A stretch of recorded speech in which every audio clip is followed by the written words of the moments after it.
Well, this is National Poison Prevention Week, such an important topic as each year 50,000 children visit an emergency department because they swallowed something potentially dangerous.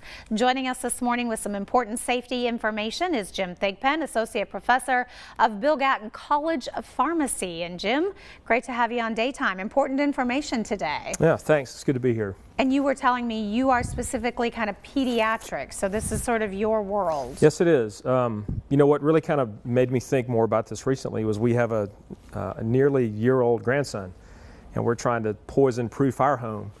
And so it seemed like a good opportunity to share kind of some concerns that I have with in my own house and what we're trying to do to keep it safe. So because I think parents have this kind of top of mind, but sometimes for grandparents it's a good refresher as well that absolutely. We really need to kind of go through the home. So we're going to kind of start there. You have some important information. Yeah, so you know, if you dropped a pill on the floor, you should never stop until you find it. Don't assume that it rolled under something where somebody can't get to it.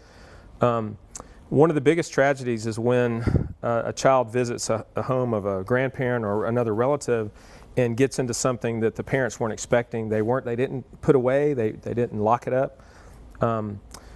Cleaning supplies and things like that are the most common poisonings that children get into, and like laundry pods are very dangerous. Yeah, that's why they have the locking mechanism on the top. And because they look real attractive too. So pretty colors. Absolutely. All swirled together. Same with the laundry detergent as well as dishwasher now has those little pods. Absolutely. And so anything like that has to be locked up where a child cannot get into it. Medicines, especially are what I am most concerned about, but it can be anything. Batteries, little small batteries are really dangerous for children.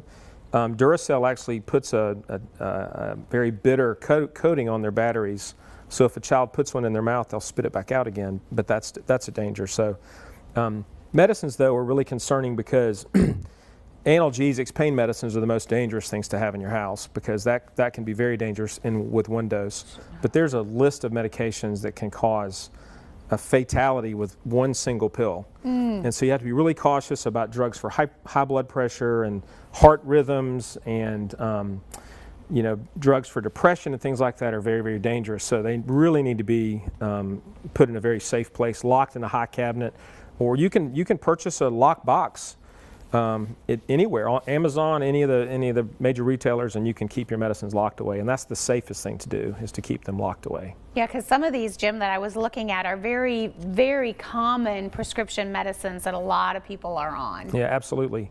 And of course, over-the-counter medicines are dangerous, especially drugs like Benadryl are very dangerous in a big overdose. They can be fatal too. And so you really have to think about these things before they happen. Prevention is what we're trying to achieve here. And so you really have to go around your house and, okay, what do we have here? What can we do to make this safer? Buy locking mechanisms for cabinets or put them where they can't get to them. Just prevention and denying the ability for the child to get into it is the safest thing to do. All right, so we're going to get on the ground, we're going to crawl around, and we're going to find those medicines that we dropped. Because one thing is for sure, the child will. They absolutely will. All right, and we're going to give you some important information too. Here is a hotline that you can call. Everybody should have this number somewhere very near a phone, 1-800-222-1222. That is the poison prevention and hotline that you can call. Also, there is a website there for more information as well. Jim, great to have you on the show. Thanks for being here.